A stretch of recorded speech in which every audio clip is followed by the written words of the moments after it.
It is February 20. From the metallic pole, bullets ricochet with a soft musical ring.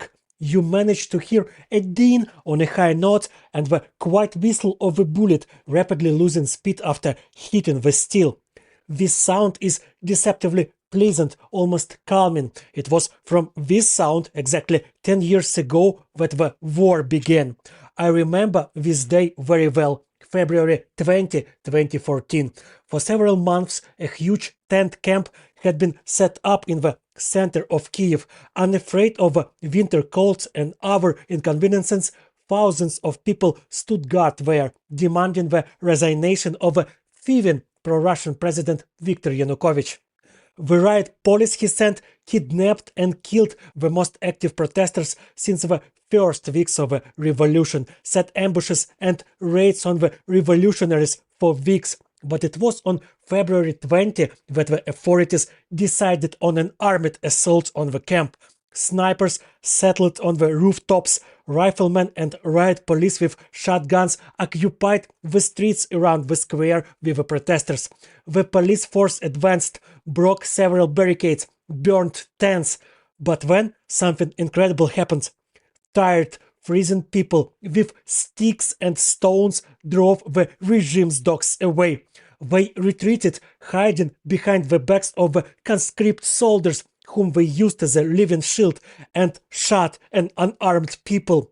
Blood flowed down the hills of Kyiv. Terrified police officers sprayed the crowd with volleys of bullets. At some point, a man next to me fell like a thrown sack. A bullet hit him in the head and went through. He didn't even have time to scream. They loaded him onto makeshift stretchers made of boards and tried to carry him out of the firing zone, but the police hit the leg of one of those carrying the corpse. He fell, but didn't scream or cry, just cursed those who had caused this bloody turmoil. And although it was Ukrainian riot police shooting at the protesters brought to Kyiv from all over the country, it was the first battle of the Russo-Ukrainian war. And here's why. Protests in Ukraine began after Yanukovych refused to sign the long-awaited agreement on cooperation with the European Union. He refused because Putin really didn't want that, who approved and vetoed all important decisions of the Ukrainian government. Having nominally gained independence from Moscow in 1991, in 2014 Ukraine had to reckon with what Russian rulers would want. And people got tired of it. They were tired of Yanukovych's corrupt rule, tired of Russian managers sitting in all major enterprises and even government departments. Ukrainians were tired of being a colony and decided to truly become independent, so they went against the government. The riot police shooting at them were not only defending Yanukovych, they were defending the order under which Russians could dictate their terms to Ukraine.